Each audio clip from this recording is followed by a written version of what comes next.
아직도 그 사람이 생각납니까? 몇 년이 지났는데도 불쑥 떠오르는 얼굴 하나가 있다면 오늘 이 영상이 필요한 분입니다. 철학자들과 심리학자들이 말하는 감정 정리의 지혜를 7개의 문장에 담았습니다.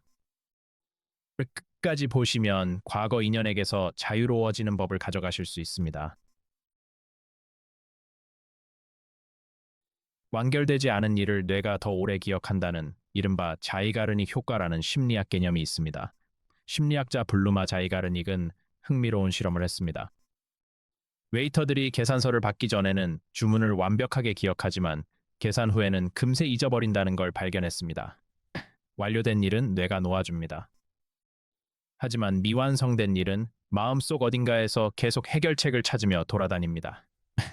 당신이 그 사람을 잊지 못하는 건 그 관계에서 아직 말하지 못한 것, 해결하지 못한 것이 남아있기 때문일 수 있습니다.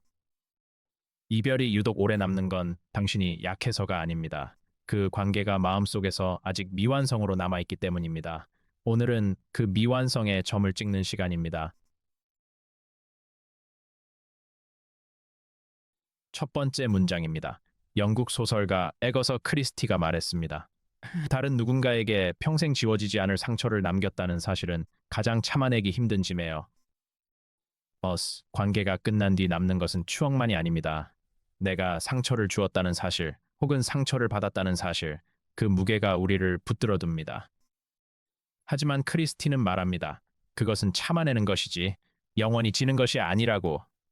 때로는 상처를 준 사람보다 상처를 받은 사람이 더 오래 그 기억을 붙들고 삽니다. 하지만 그 무게를 평생 지고 살아야 하는 건 아닙니다. 참아낸다는 것 자체가 이미 살아가고 있다는 증거입니다.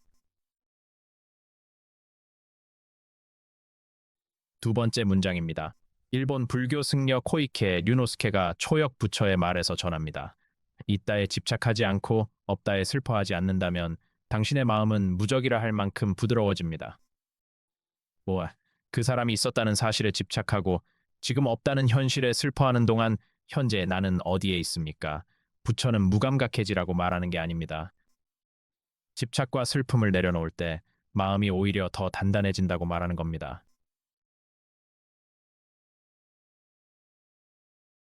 세 번째 문장입니다. 미움받을 용기에서 기시미 이치로가 말합니다. 과거가 나를 규정하지 않는다. 지금의 목적이 현재를 만든다. 아들러 심리학의 핵심입니다. 아들러는 원인론이 아닌 목적론으로 삶을 바라봤습니다. 과거의 원인이 지금을 결정하는 게 아니라 지금 내가 어디로 향하고 싶은지가 현재를 만든다는 겁니다. 그 사람과의 기억이 아직도 선명한 건 어쩌면 당신이 아직 자신의 새로운 목적을 찾지 못해서일지도 모릅니다. 우리가 과거에 묶이는 것은 과거가 실제로 강해서가 아니라 지금 이 순간의 목적을 잃어버렸기 때문입니다. 당신이 지금 무엇을 원하는지 알면 과거는 그 자리에 머뭅니다. 네 번째 문장입니다. 소설가 박완서 선생이 웬디 할머니에서 남긴 말입니다. 감정을 아름답게 포장하지 않고 질투, 원망, 분노 등을 그대로 드러내며 인격의 자유를 준다. 우리는 종종 감정을 숨깁니다. 이런 감정을 느끼면 안 되라고 스스로를 누르죠. 그런데 박완서 선생은 반대로 말합니다. 질투도, 원망도, 분노도 있는 그대로 꺼내볼 때 비로소 인격이 자유로워진다고 우리 사회는 감정을 관리하라고 말합니다. 화를 참고 원망을 숨기고 슬픔을 절제하라고 하지만 꺼내야 흘러갑니다. 품고 있으면 썩습니다. 지금 느끼는 감정을 그대로 인정하는 것, 그것이 자유로 가는 첫걸음입니다.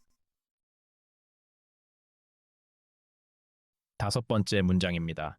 불교 명상 지도자 토니 페르난도가 부처님 말씀대로 살아보니에서 전합니다. 우리가 느끼는 대부분의 고통은 실제 사건이 아니라 그 사건을 마음속에서 계속 되살리는 데서 온다. 불교에서는 이 되살림을 파판차라고 부릅니다. 마음이 만들어내는 과도한 확산이라는 뜻입니다. 실제로 없는 대화를 머릿속에서 반복하고 이미 끝난 관계를 계속 살아가는 것. 그것을 눈치챘다면 이미 절반은 자유로워진 겁니다. 지금 이 순간에도 혹시 그 사람과의 상상 속 대화를 하고 있지는 않으신가요? 이렇게 말했어야 했는데 저렇게 했으면 달랐을 텐데. 그 대화는 실제하지 않습니다. 지금 당신 앞에 있는 이 순간만이 실제합니다. 여섯 번째 문장입니다. 빅터 프랭클은 아우슈비츠에서 살아남은 뒤 이렇게 말했습니다. 인간에게서 모든 것을 빼앗을 수 있어도 단 한 가지는 빼앗을 수 없다. 그것은 주어진 상황에 대해 자신의 태도를 선택할 자유다. 즉 과거의 인연도 그 관계에서 받은 상처도 당신에게서 빼앗아 갈 수 없는 것이 있습니다. 지금 이 상황에 어떤 태도로 서느냐, 그 선택만큼은 온전히 당신 것입니다. 상처를 없앨 수는 없습니다. 하지만 그 상처에 어떻게 반응할지는 선택할 수 있습니다. 오늘부터 그 선택을 연습하십시오. 일곱 번째 문장입니다.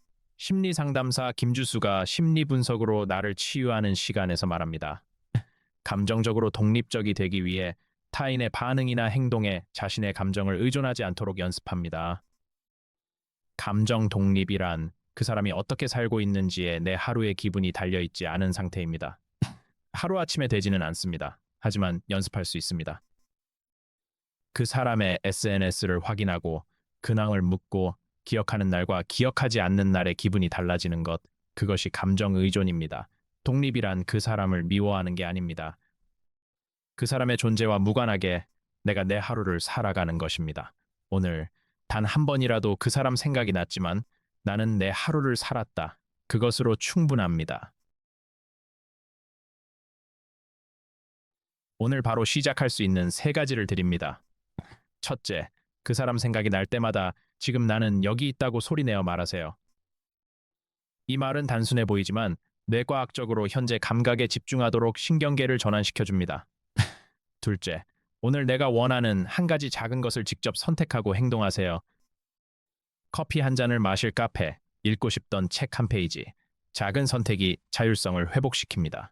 셋째, 하루 끝에 오늘 내가 잘한 것 한 가지를 메모하는 습관을 시작하세요. 이 메모 습관은 자기 긍정성을 뇌에 새기는 가장 단순한 방법입니다. 집착은 한 번에 사라지지 않습니다. 하지만 현재의 나에게 집중하는 시간이 쌓일수록 과거는 조용히 자리를 내줍니다. 중요한 건 그 사람을 지우는 게 아닙니다. 그 사람 없이도 충분히 살아갈 수 있다는 걸 아는 것입니다. 이 영상이 도움이 되셨다면 저장해 두시고 비슷한 상황의 분에게 보내주세요. 다음 영상에서 또 만나겠습니다.